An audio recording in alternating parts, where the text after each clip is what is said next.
আপনারা কি পশ্চিমবঙ্গ সরকারের অধীনে কোনো রকম পেনশন প্রকল্পের জন্য আবেদন করেছেন আপনাদের পরিবারের সদস্যের? যেমন বয়স্ক ভাতা, জয় জোয়ার ফর এসটি অথবা তপশিলি বন্ধু ফর এসসি অথবা ডাব্লিউসিডি মানবিক অথবা WC old age pension apply করেছেন কিন্তু জানেন না যে আপনারা যে বয়স্ক ভাতার জন্য অ্যাপ্লাই করেছেন কীভাবে তার স্ট্যাটাসটি চেক করবেন, তো সেটি এই ভিডিওতে আমি আপনাদের দেখাবো। এর জন্য আপনাদের গুগলে গিয়ে সার্চ করবেন জয় বাংলা লেখে।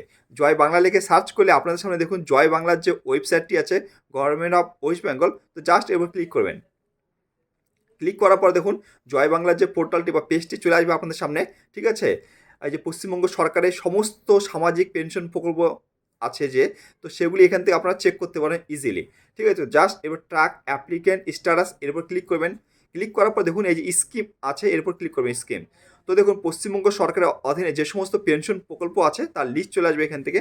তো আপনারা এখানে যে সমস্ত প্রকল্পের জন্য আবেদন করেছে আপনার পরিবারের সদস্য, তো সেটিকে প্রথমে বেছে নেবেন। তো দেখুন Jai Johar for ST, legacy old age pension for ST অথবা Taposili Bandhu for SC, WCD Manabik, WCD old age pension, তো যেটি অ্যাপ্লাই করেছে আপনার পরিবার সদস্যের সেটিকে আপনারা সিলেক্ট করে নিন। তো আমরা তপশিলি বন্ধু ফর এসসি এটিকে বেছে নেব, সিলেক্ট করব।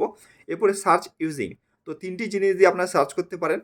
প্রথমে হচ্ছে বেনিফিশিয়ারি আইডি, দ্বিতীয় নম্বর মোবাইল নম্বর, আর তৃতীয় নম্বর হচ্ছে আধার কার্ড। তো আমরা আধার কার্ড দিয়ে সার্চ করে নেব। এরপর আধার নম্বর, তো এখানে আধার কার্ড নম্বরটি দিতে হবে। এরপরে যে ক্যাপচারটি আছে সেটা লিখে দেবেন, লেখার পরে সার্চের উপর ক্লিক করবেন। সার্চের উপর ক্লিক করলে দেখুন বেনিফিশিয়ারি আইডি শো করবে, এখানে অ্যাপ্লিকেন্টের নাম মানে আপনি যে আধার কার্ড নম্বর দিলেন ওনার নাম শো করবে, অ্যাড্রেস শো করবে। ঠিক আছে, এবং কারেন্ট ব্যাঙ্কিং ইনফরমেশন কী আছে, কোন ব্যাঙ্কের ডিটেলস উনি দিয়েছিল তো সেটি শো করবে। এবং দেখুন কারেন্ট স্ট্যাটাস কী আছে, অ্যাপ্রুভ। তো এনার ফর্মটি অ্যাপ্রুভ হয়ে গেছে, মানে ইনি বয়স্ক ভাতার জন্য অ্যাপ্লাই করেছিল এবং এনার ফর্মটি অ্যাপ্রুভ হয়ে গেছে। তো এবং দেখুন এখানে পেমেন্ট স্ট্যাটাস থেকে আপনার ভিউ এর উপর জাস্ট ক্লিক করবেন। ক্লিক করলে দেখুন পেমেন্টটি আপনাদের সামনে শো করবে যে এনার পেমেন্টটি অলরেডি সাকসেসফুল হয়ে গেছে, মানে পেমেন্টটি ঢুকে গেছে। ঠিক আছে, তো এইভাবে আপনারা বাড়িতে বসে আপনাদের যদি পরিবারে কেউ বয়স্ক ভাতার জন্য অ্যাপ্লাই করে থাকে তো আপনারা খুব সহজেই তার স্ট্যাটাসটি চেক করতে পারেন। আর আপনারা যদি ইউটিউব থেকে দেখেন তো আমার চ্যানেলকে সাবস্ক্রাইব করতে ভুলবেন না।